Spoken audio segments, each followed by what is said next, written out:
Hello student, केम छो? मजामा? साईराम।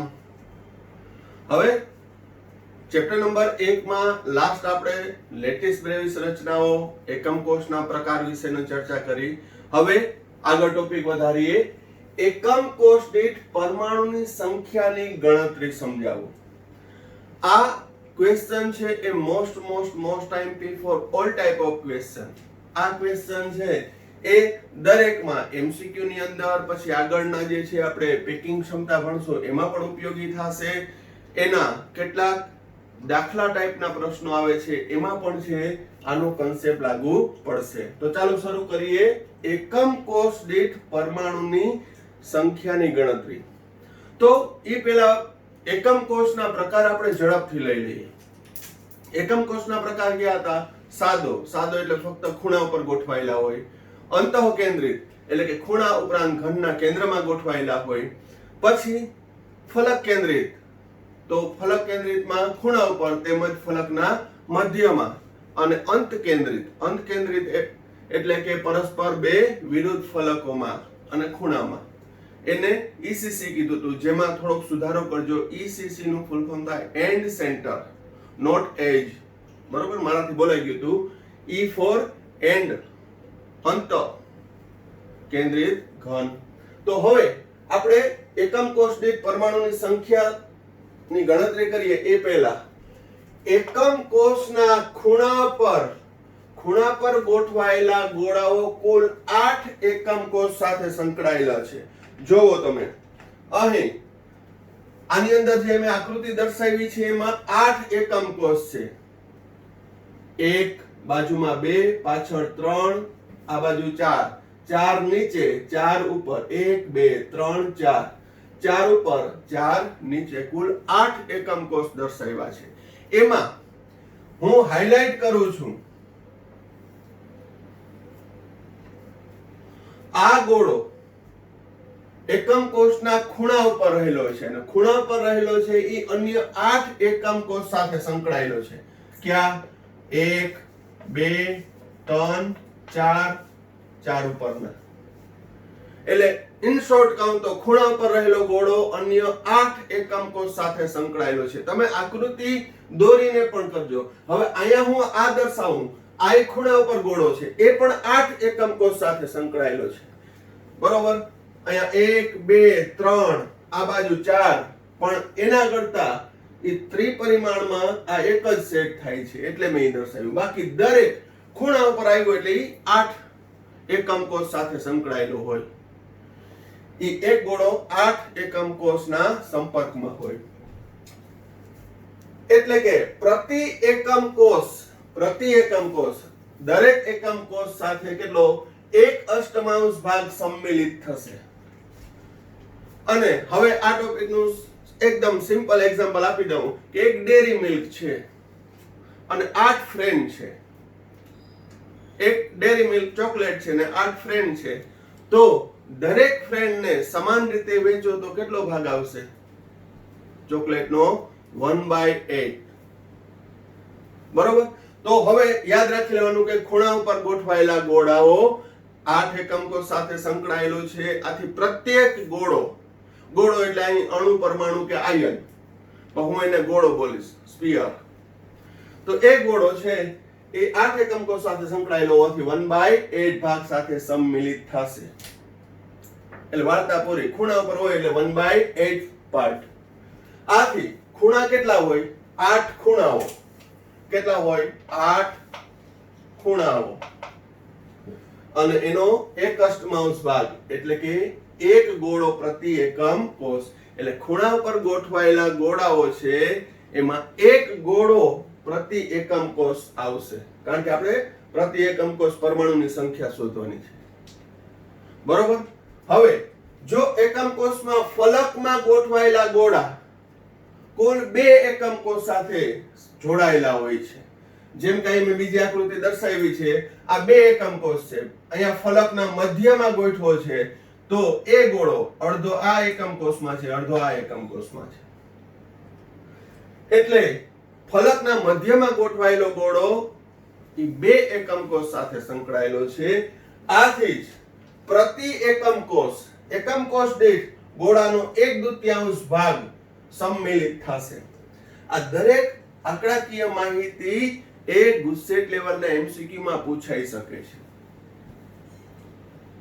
બરોબર કે અહીં ફલકના મધ્યમાં ગોઠવાયેલો ગોળો કેટલા એકમ કોષના સંપર્કમાં હોય? તો કે 2. આથી પ્રતિ એકમ કોષ કેટલો ભાગ આવશે? અડધો.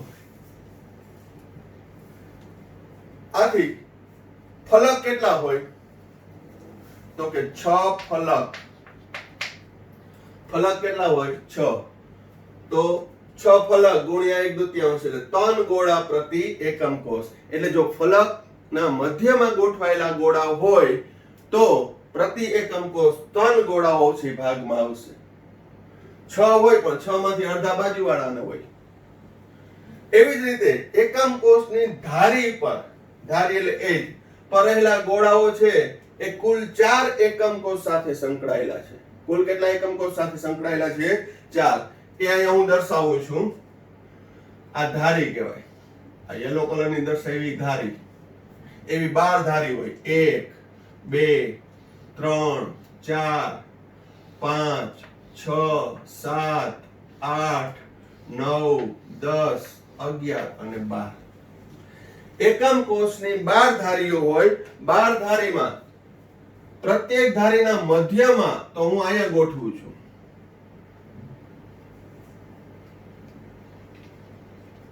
આ જે બ્લુ કલરનો ગોળો છે એ 4 એકમ કોષ સાથે સંકળાયેલો છે.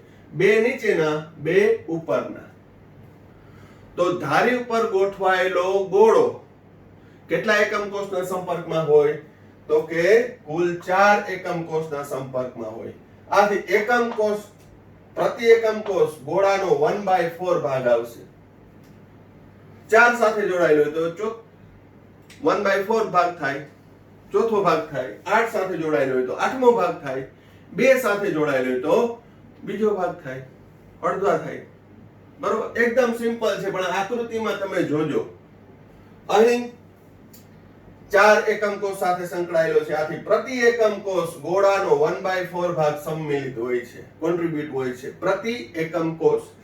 તો ધારીઓ કેટલી હોય? 12 ધારીઓ. 12 ધારીઓ દરેકનો કેટલામો ભાગ? 1/4 એટલે 3 ગોળાઓ પ્રતિ એકમ કોષ આવશે. તો હવે પછી શોર્ટમાં જ યાદ રાખી લેવાનું, ખૂણા ઉપર હોય તો 1/8 પાર્ટ. આથી કુલ એકમ કોષ દીઠ 1 પરમાણુ આવશે, 1 ગોળો આવશે. ફલકના મધ્યમાં હોય તો 6 ફલક, દરેકનો 1/2 ભાગ 1/2 ભાગ એટલે 3 ગોળાઓ. ધારી ઉપર ગોઠવાયેલું હોય ધારીના મધ્યમાં તો પ્રતિ એકમ કોષ દીઠ કેટલા આવશે? તો કે 12 ધારીઓ 1/4, 3 ગોળાઓ પ્રતિ એકમ કોષ. એકમ કોષના કેન્દ્રમાં રહેલા ગોળાઓ પોતાના જ એકમ કોષ સાથે સંકળાયેલા હોય. જેમ કે અહીંયા હું સીલિંગમાં હેંગિંગ કરી અને એક ગોળો ડિઝાઇન વાળો અહીંયા મેં લટકાળેલો છે, તો આ યુનિટનો જ છે, બીજા એકેય નથી. ઇમેજિનેશન કરો કે અહીંયા વચ્ચે મેં ગોળો ગોઠવો છે, બલ્બ સરસ એવો નાઇટ લેમ્પ,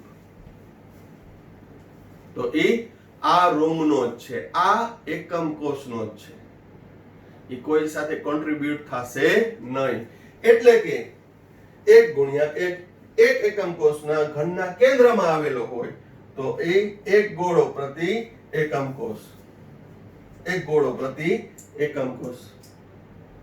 જ્યારે બીજું ઇમેજિનેશન કરજો કે ભાઈ સાઈડની દીવાલ હોય, સાઈડની દીવાલ, ત્યાં મેં ફૂટબોલનો દડો છે ઈ દીવાલની વચ્ચે મધ્યમાં રાખ્યો છે, તો અડધો આ રૂમમાં દેખાશે, અડધો બાજુના રૂમમાં દેખાશે, આ પોઝિશન. બરોબર, એટલે આ દરેક આંકડાકીય માહિતી ખાસ યાદ રાખજો. બરોબર, તો એકવાર વ્યવસ્થિત જોઈ લ્યો. ખૂણા ઉપર હોય તો 8 સાથે જોડાયેલો છે, આથી પર યુનિટ 1/8 પાર્ટ આવશે. અને 8 ખૂણા હોય 1 અષ્ટમાંશ ભાગ એટલે 1. ફલકમાં હોય તો 1/2 પાર્ટ આવશે. 6 ફલક હોય એટલે ટોટલ 3 ગોળા. ધારીના મધ્યમાં હોય તો 1/4 પાર્ટ, 12 ધારીઓ હોય અને 1/4 એટલે 3 ગોળા અને ઘનના કેન્દ્રમાં હોય તો 1. હવે દરેક એકમ કોષના પ્રકાર મુજબ એમાં કેટલા ગોળાઓ એટલે કે પરમાણુ કે અણુ કે આયનો આવશે એની ગણતરી આપણે દરેક જુદા જુદા એકમ કોષમાં કરીએ.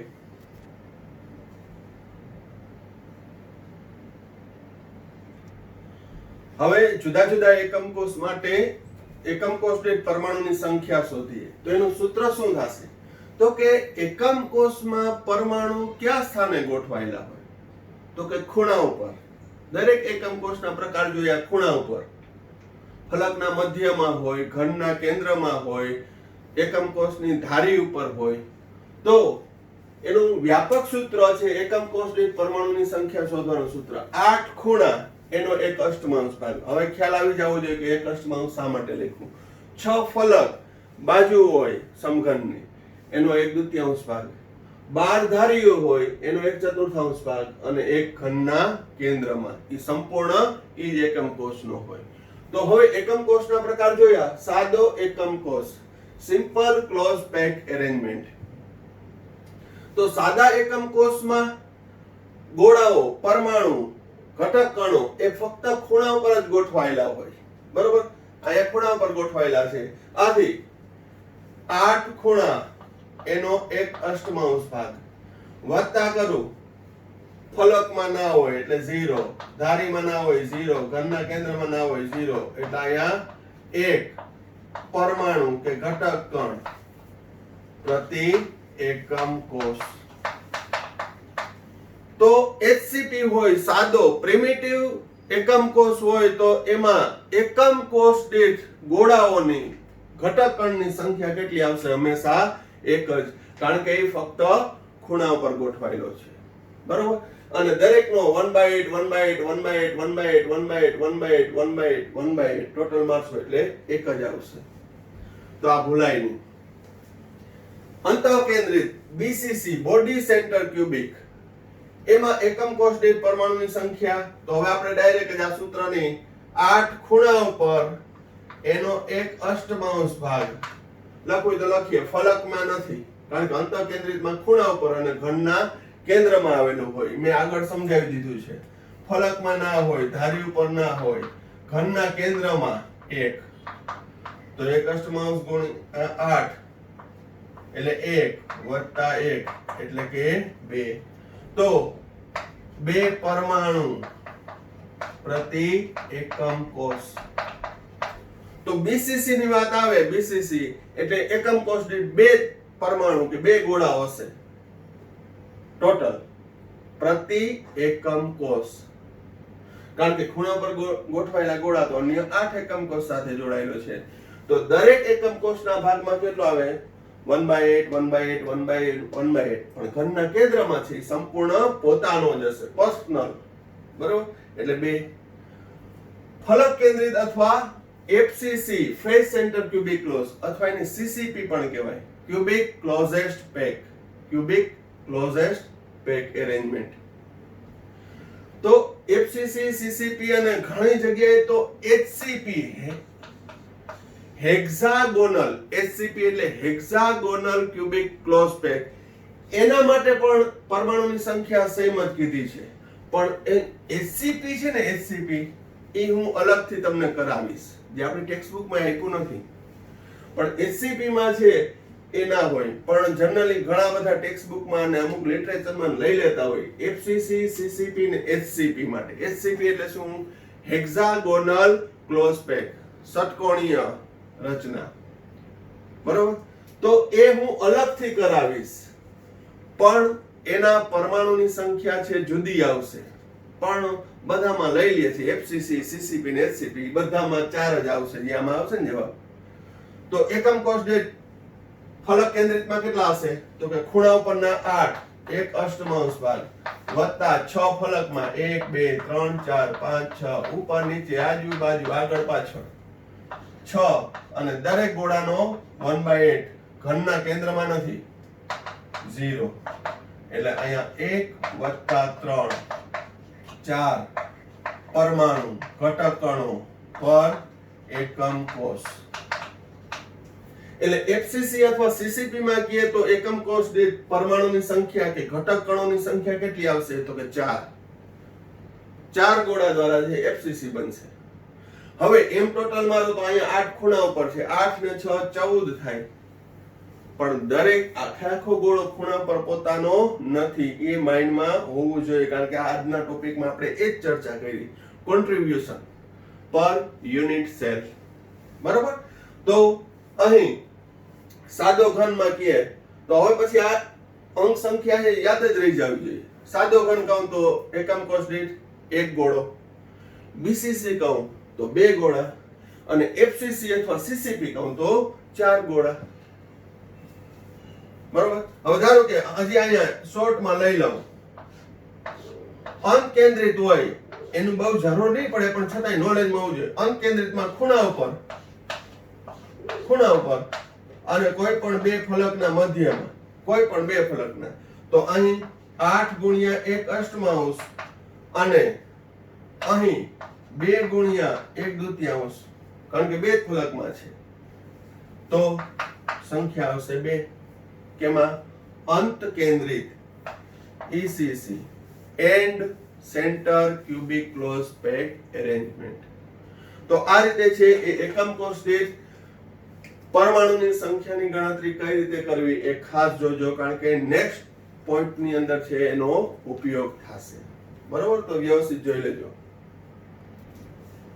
હવે નેક્સ્ટ ક્વેશ્ચન, એ પણ most IMP for 2 mark 3 mark MCQ. સંકુલન ક્ષમતા, પેકિંગ એફિશિયન્સી અથવા પેકિંગ ક્ષમતા નું સૂત્ર આપી જુદા જુદા એકમ કોષની પેકિંગ ક્ષમતાની ગણતરી કરો. હવે આ ક્વેશ્ચન છે એ પણ બોર્ડમાં હોય ને હોય જ, પછી MCQ ના રૂપે હોય, 2 માર્ક ના રૂપે હોય, ઇવન કોમ્પિટિટિવ એક્ઝામ JEE ને NEET માં પણ આ પોઈન્ટ રિલેટેડ ક્વેશ્ચન પૂછાયેલો છે. તો પહેલા તો પેકિંગ ક્ષમતા શું છે, સંકુલન ક્યુબિક ક્લોઝ પેક ની એફિશિયન્સી શું છે એ પહેલા સમજીએ, ખાલી નોલેજ માટે, કે ભાઈ એકમ કોષ દીઠ પ્રાપ્ય કદ તો ઘણું હોય, પણ એ બધું કદ છે એ ગોળા દ્વારા રોકાયેલું ન હોય.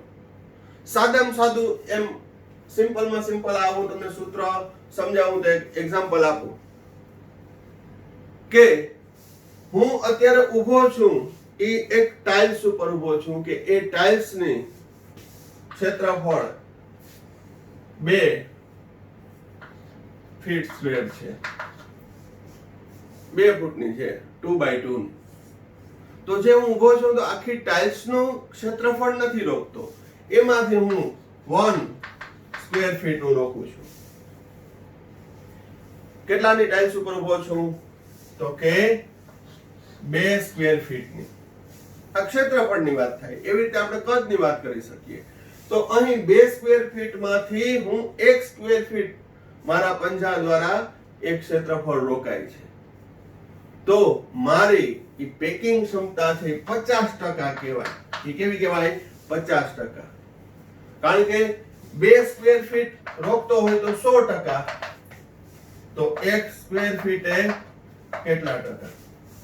સિમ્પલમાં સિમ્પલ. બરોબર? ધારો કે આપણે 800 સ્ક્વેર ફીટના એક ક્લાસમાં બેઠા છે, તો 800 સ્ક્વેર ફીટ જે ક્ષેત્રફળ છે આપણે રોકતા નથી. એ વિદ્યાર્થી દ્વારા બેન્ચીસ દ્વારા રોકાયેલું જે ક્ષેત્રફળ છે, એ ઉદાહરણ તરીકે આપું તો 600 માંથી 400 રોકાયેલું છે, બાકીનું 200 તો ખાલી જ છે. તો એને પેકિંગ એફિશિયન્સી કહેવાય. બરોબર? એવી રીતે અહીં પણ જે તે ગોળા દ્વારા રોકાયેલું કદ, એકમ કોષમાં રહેલા ગોળાઓનું કદ અને એકમ કોષમાં પ્રાપ્ય કુલ કદના ગુણોત્તર ને 100% વડે ગુણતા એની પેકિંગ ક્ષમતા મળશે. એમાં પણ એક સિમ્પલ એક્ઝામ્પલ આપી દઉં કે એકમ કોષનું પ્રાપ્ય કુલ કદ છે ધારો કે 2 મીટર ક્યુબ છે, એક્ઝામ્પલ તરીકે. તો 2 મીટર ક્યુબ હોય તો 100%, પણ જે તે એકમ કોષમાં ગોળાઓની સંખ્યા જુદી જુદી છે. સાદો હોય તો 1, બીસીસી હોય તો 2, એફસીસી સીસીપી હોય તો 4.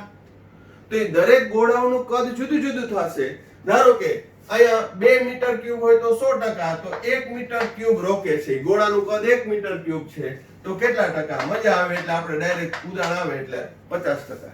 પણ આની અંદર એ ગણતરી કરશું જુદા જુદા એકમ કોષ માટે. તો પેકિંગ ક્ષમતા તમને ખ્યાલ આવી જવો જોઈએ.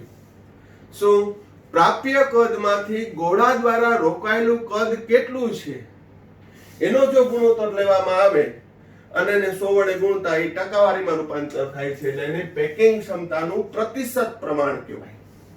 બરોબર? તો હવે ડાયરેક્ટ સૂત્ર ઉપર આવીએ. પ્રતિશત પ્રમાણ અથવા પેકિંગ ક્ષમતા કેટલી છે? તો પેકિંગ ક્ષમતા એટલે એકમ કોષમાં રહેલા ગોળાઓનું કદ. હવે એકમ કોષ દ્વારા ગોળાઓનું કદ ફિક્સ જ હશે. સાદો હોય તો 1, સાદો હોય તો 1 ગુણ્યા 4/3 પાઈ આર ક્યુબ. બીસીસી હોય તો એના ગોળાઓની સંખ્યા કેટલી? 2 ગુણ્યા 4/3 પાઈ આર ક્યુબ. એફસીસી કે સીસીપી હોય તો 4 ગુણ્યા 4/3 પાઈ આર ક્યુબ. એટલે અંશ છે એકમ કોષમાં રહેલા ગોળાઓનું કદ તો ફિક્સ જ છે. હવે પ્રાપ્ય કદ આપણે દરેક એકમ કોષમાં ગણવાનું છે. બરોબર? એમાં સિમ્પલ એક મેથ્સ ના નિયમો લાગુ પડશે. તો આ તો ફિક્સ જ છે. એકમ કોષમાં રહેલા ગોળાઓનું કદ એચસીપી, બીસીસી, એફસીસી અથવા સીસીપી. અહીં પણ ઘણા એચસીપી કરી નાખે, પણ એચસીપી માટેનું અલગથી જ હું કરાવીશ. બરોબર? તો હવે આપણે જુદા જુદા એકમ કોષમાં એક્ઝામ્પલ લીધું છે સાદો અથવા આદિમ કે પ્રિમિટિવ એકમ કોષમાં પેકિંગ ક્ષમતા. તો સાદા એકમ કોષમાં પરમાણુ ઘટક કણો ક્યાં ગોઠવાયેલા હોય? ફક્ત ખૂણા ઉપર જ. તો અહીં દરેક ખૂણાને બદલે મેં ખાલી 2 ખૂણાના દર્શાવ્યા. એ ગોળાઓ એકબીજાની નજીક નજીક ગોઠવાયેલા હોય છે, એકબીજાને સ્પર્શતા, અને એના મધ્ય બિંદુઓને જોડું એટલે આ થઈ એકમ કોષની ધાર. આ શું થઈ? એકમ કોષની ધાર. એને હું ધારને સંજ્ઞા a વડે દર્શાવું. તો અહીં એકમ કોષના ધારની લંબાઈ એને કેના વડે દર્શાવ્યું? a વડે. તો સાદા એકમ કોષના ધારની લંબાઈ a. હવે એ ગોળાઓ એકબીજાના સ્પર્શે છે. હવે 8 ગોળા હોય, પણ 8 ગોળા દર્શાવશું તો બહુ કોમ્પ્લિકેટેડ થઈ જશે, દોરી ના શકાય. બરોબર? અહીં એક ગોળો, બીજો, ત્રીજો, ચોથો, પાંચમો, છઠ્ઠો, સાતમો, આઠમો આપણે 2 દ્વારા જ જોઈ લઈએ. આ ની ત્રિજ્યા છે, ગોળાની ત્રિજ્યા r. તો r, તો a બરાબર શું લખી શકું હું? 2r લખી શકું.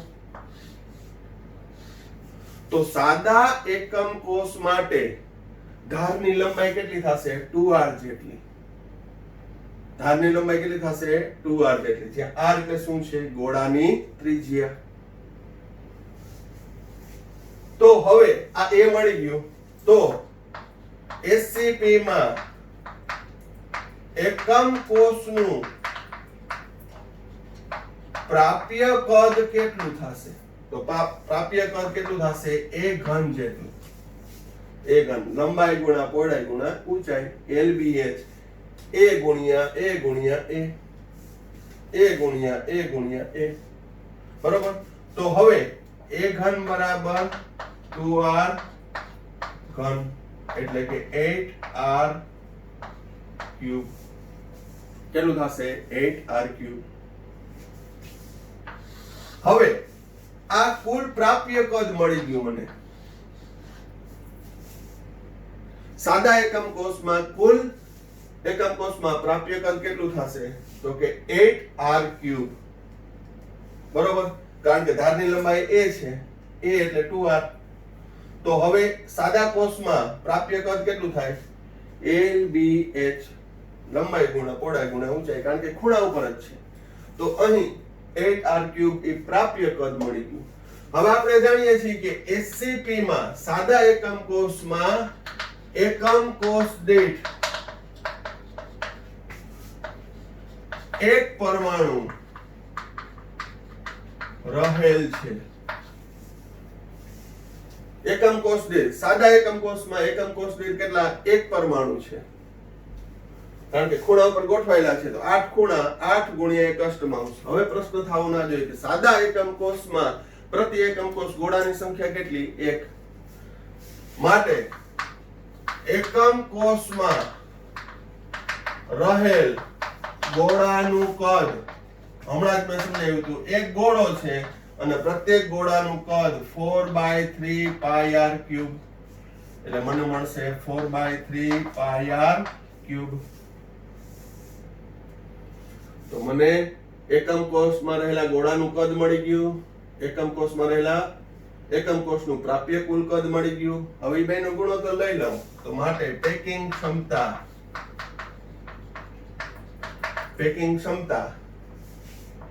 4/3 પાઈ r ક્યુબ એકમ કોષમાં રહેલા ગોળાઓનું કદ છેદમાં 8r ક્યુબ ગુણ્યા 100%. સાદરૂપ આપું, r ક્યુબ જાય π/6 ગુણ્યા 100%. આ સૂત્ર યાદ રાખો, એટલે ગોખવાનું નથી, ઓટોમેટિક આવી જશે. અને હવે તો આ યાદ રહી જાય, સાદા એકમ કોષમાં ગોળાનું કદ કેટલું? 4/3 પાઈ r ક્યુબ, કારણ કે એક જ ગોળો હોય. અને પ્રાપ્ય કુલ કદ કેટલું હશે? તો કે 8r ક્યુબ. સમઘનનું કદ કેટલું? પ્રાપ્ય કદ કેટલું? a ઘન, એટલે કે 8r ક્યુબ. મેથ્સ વાળાને તો એ આવડતું જ હશે. હવે આમાં મૂલ્ય મૂકી દો, 3.14 ગુણ્યા 100 ભાગ્યા 6. તો સાદરૂપ આપશો તો આવશે 52.33%. એટલે કે સાદા એકમ કોષમાં પ્રાપ્ય કદનું ગોળા દ્વારા રોકાયેલું કદ ફક્ત કેટલું છે? 52.33% છે. બાકીનો ભાગ કેવો હશે? ખાલી હશે. તો ખાલી રહેતો ભાગ એ પણ એમસીક્યુ માં પૂછાય છે. ખાલી રહેતો ભાગ કેટલો થશે? ખાલી ભાગ તો કે 100 માંથી બાદ કરી દો. 100 માંથી બાદ કરો એટલે આવશે અહીં 47.67. કેટલો આવશે? 47.67%. બરોબર. તો એ પણ ખાસ નોંધ કરી લેજો. ફરીથી ઝડપથી એક ક્વિક રિવિઝન કરી લઈએ. સાદા એકમ કોષમાં પેકિંગ ક્ષમતા, તો સાદા એકમ કોષમાં ખૂણા પર જ ગોઠવાયેલા હશે, એકબીજાને સ્પર્શે એ રીતે ગોઠવાયેલા હશે. આથી ધારની લંબાઈ કેટલી થશે? 2r જેટલી. એક ગોળાની ત્રિજ્યા, બીજા ગોળાની ત્રિજ્યા, એટલે ધારની લંબાઈ. દરેકમાં ધારની લંબાઈ જુદી જુદી આવશે. હજી તો આપણે એચસીપી લીધું. એ એટલે ધારની લંબાઈ, એના ઉપરથી કુલ કદ a ઘન એટલે 2r ક્યુબ 8r ક્યુબ. પ્રાપ્ય કદ મળી ગયું. સાદા કોષમાં એક જ ગોળો હોય, એક જ પરમાણુ હોય, એટલે એને ગોળા સ્વરૂપે ધારીએ તો ગોળાનું ઘનફળ કદ 4/3 પાઈ r ક્યુબ, અને પછી સૂત્રમાં મૂકી દેવાનું. પણ આ જેટલા મેં બોક્સ કર્યા છે, આ બધા જે છે એ એમસીક્યુ માટે ઉપયોગી છે.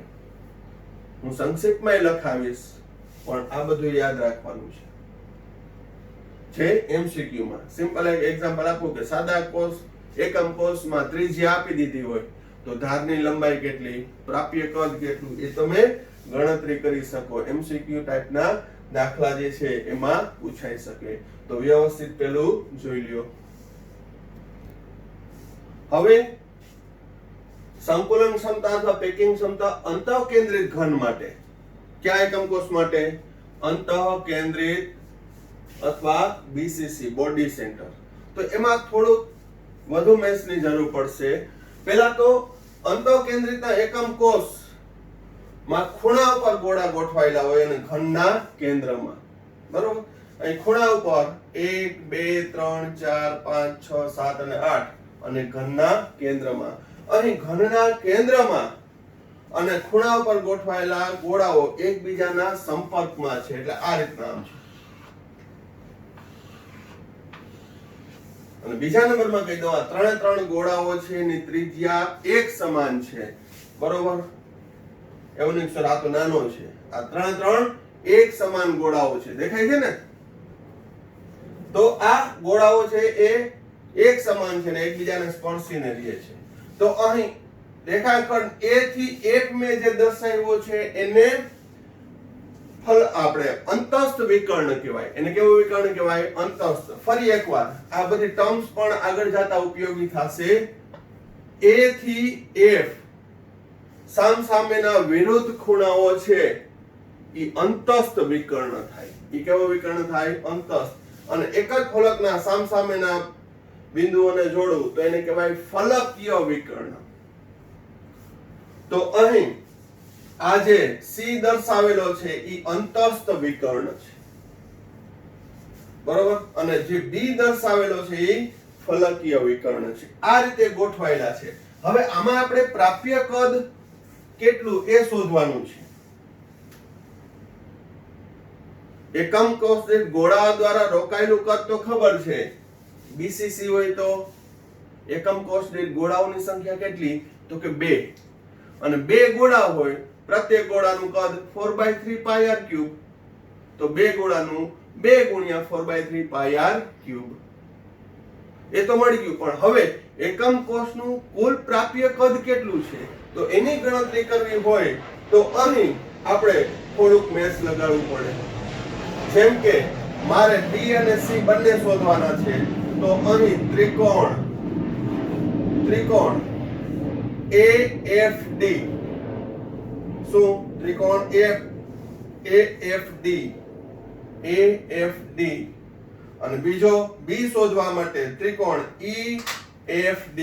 તો હવે હું પહેલા વાત કરીશ ત્રિકોણ EFD.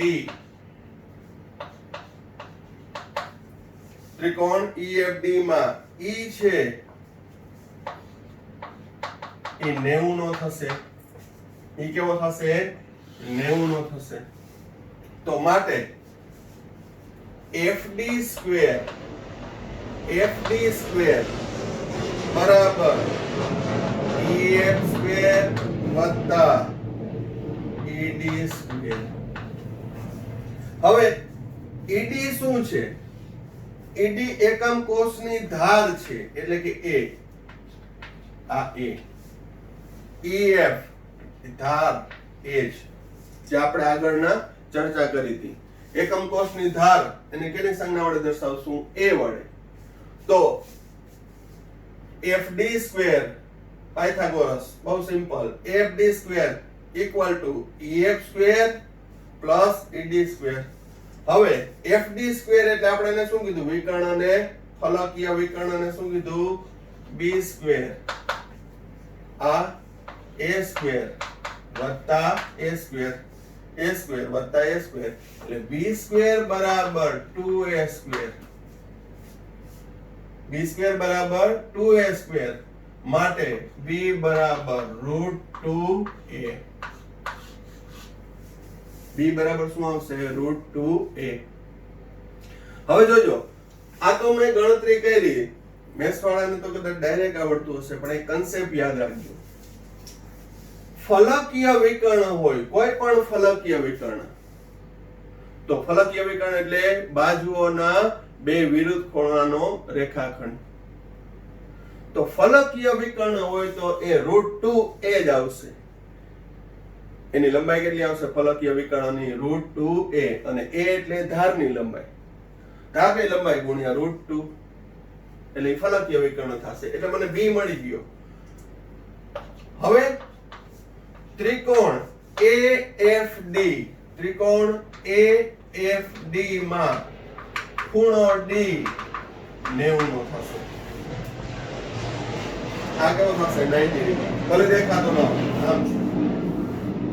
એ 90 નો થશે. તો આથી પાયથાગોરસ મુજબ AF square equal to FD square વત્તા AD સ્ક્વેર. હવે AF એટલે તો C છે. AF એટલે શું? અંતસ્થ વિકર્ણ અને C દર્શાવ્યું. તો C સ્ક્વેર બરાબર FD એટલે B છે, B સ્ક્વેર વત્તા AD એટલે ધારની લંબાઈ A સ્ક્વેર. હવે C સ્ક્વેર બરાબર B સ્ક્વેર એટલે તો B સ્ક્વેર એટલે શું છે? 2A સ્ક્વેર b સ્ક્વેર એટલે શું છે 2a સ્ક્વેર વત્તા a સ્ક્વેર તો c સ્ક્વેર બરાબર 3a સ્ક્વેર માટે c બરાબર √3a આમાં પણ કન્સેપ્ટ લગાડીએ કોઈ પણ સમઘનનો અંતસ્થ વિકર્ણની લંબાઈ કોઈ પણ સમઘનના અંતસ્થ વિકર્ણની લંબાઈ √3a થશે આપણે ભલે સાબિત કર્યું પાયથાગોરસ પ્રમેય લગાડ્યો પણ ફલકીય વિકર્ણ હોય તો √2a અંતસ્થ વિકર્ણ હોય તો √3a જ આવશે એ તમારા આગળના ધોરણમાં ભણવામાં આવી ગયું હશે બરોબર અંતસ્થ વિકર્ણની લંબાઈ કેટલી હશે તો કે ધારની લંબાઈ ગુણ્યા √3 કઈ રીતે આવી આપણે એ સાબિત કરી તો અહીં પાયાનો ત્રિકોણ લીધો EFD માંથી તમે CFD પણ લઈ શકો એના ઉપરથી મેં ફલકીય વિકર્ણની લંબાઈ શોધી અને ફલકીય વિકર્ણની લંબાઈનો ઉપયોગ મેં અહીં અંતસ્થ વિકર્ણની લંબાઈ શોધવામાં કર્યો હવે બરાબર ધ્યાન રાખો પરંતુ C બરાબર તો શું થશે 4r થશે 4r કઈ રીતે એક ગોળાની ત્રિજ્યા બીજા ગોળાની ત્રિજ્યા બીજા ગોળાની બીજી ત્રિજ્યા એક ગોળાની ત્રિજ્યા એટલે r r r r કેટલા r મળ્યા 4r અંતસ્થ વિકર્ણ પર ગોઠવાયેલા ગોળાઓ જો સમાન ત્રિજ્યાના હોય અંતસ્થ વિકર્ણ પર ગોઠવાયેલા ગોળાઓ જો સમાન ત્રિજ્યાના હોય તો તેની લંબાઈ 4r થશે r r r r કેટલી થશે 4r તો c બરાબર 4r અને c બરાબર √3a માટે બેનું કોમ્બિનેશન કરું તો કે √3a બરાબર 4r માટે a બરાબર 4r by √3 મને ધારની લંબાઈ મળી કેટલી મળી 4r by √3 હવે આ ધારની લંબાઈ મળી ગઈ એટલે આ રાજા આપણે બરોબર કઈ રીતે એની ગણતરી જોઈએ હવે ધારની લંબાઈ a બરાબર શું આવી 4r by √3 તો કુલ પ્રાપ્ય કદ કેટલું આવશે તો કે a ઘન 4 by √3r હોલ ક્યુબ તો એનું સાદુરૂપ આપશો તો ચોક્કસ 16 ચોક 64 અને √3 નો ક્યુબ એટલે 3√3r ક્યુબ કુલ પ્રાપ્ય કદ કેટલું આવ્યું 64 by 3√3r ક્યુબ હવે BCC માં એકમ કોષ દીઠ બે પરમાણુ હોવાથી કેટલા પરમાણુ બે પરમાણુ હોવાથી તેનું કદ કેટલું થશે 2 ગુણ્યા 4/3 પાઈ r ક્યુબ એટલે 8/3 પાઈ r ક્યુબ તો પોઈન્ટ પૂરો થઈ ગયો કઈ રીતે તો કે પ્રાપ્ય કદ મળી ગયું અને BCC માં રહેલા ગોળાનું કદ 8/3 પાઈ r ક્યુબ ઈ બેનો ગુણોત્તર લઈ લઈએ પહેલા આટલું વ્યવસ્થિત જોઈ લ્યો હવે એકમ કોષનું પ્રાપ્ય કદ મળી ગયું BCC માં રહેલા ગોળાઓનું કદ મળી ગયું એ મૂલ્ય મૂકી દો 8/3 પાઈ r ક્યુબ અને આનું 64/3√3 r સ્ક્વેર ઇન્ટુ 100% સાદુરૂપ આપો r ક્યુબ જાય એટલે આવશે પાઈ બાય 8√3 ગુણ્યા 100 એટલે કે √3 પાઈ બાય 8 ગુણ્યા 100% √3 એટલે 1.73 પાઈ નું મૂલ્ય 3.14 ગુણ્યા 100 ભાગ્યા 8 એટલે આવશે 59% પેકિંગ ક્ષમતા SCP ની કેટલી હતી 52.33. જ્યારે બીસીસી ની સંકુલન ક્ષમતા પેકિંગ ક્ષમતા 68% છે. આ બધા એમસીક્યુ માં પૂછાઈ શકે. આ સ્ટેપે આપી દીધું હોય તો અહીં પેકિંગ ક્ષમતા 68%, ખાલી ભાગ બીસીસી માટે કેટલો રહેશે 32%. આ 1 માર્કનો એમસીક્યુ ગુસ્સેટમાં પૂછાયેલો છે. બરોબર. તો અહીં આપણે 2 એકમ કોષની પેકિંગ ક્ષમતા જોઈ. કઈ? સાદો એકમ કોષ અને અંતઃકેન્દ્રિત એકમ કોષ. આ દરેકની અંદર છે એ મેં તમને કીધું કે ધારની લંબાઈ સમાન નહીં આવે. જો સાદા એકમ કોષમાં ધારની લંબાઈ હતી 2r જેટલી હતી. આમાં ધારની લંબાઈ કેટલી આવી? 4/√3r. બરોબર. તો આ બધા સૂત્ર છે એ હેતુલક્ષી પ્રશ્ન તરીકે. હવે આગળના બાકીના બે જે છે એ ફલક કેન્દ્રિત એકમ કોષ અને બીજો અલગથી હું HCP હેક્સાગોનલ ક્યુબિક ક્લોઝ પેક માટે પેકિંગ ક્ષમતા ની ગણતરી કરાવીશ. એટલે આ વિડીયોમાં અહીંયા સુધી રાખીએ છીએ. આટલું કમ્પ્લીટ કરી લેજો. નેક્સ્ટ વિડીયો જલ્દીથી આવે છે. બરોબર. એટલે ડે ટુ ડે નું વર્ક કરી લેવાનું. અહીંયા સુધી રાખીએ છીએ. Thank you. સાંઈરામ.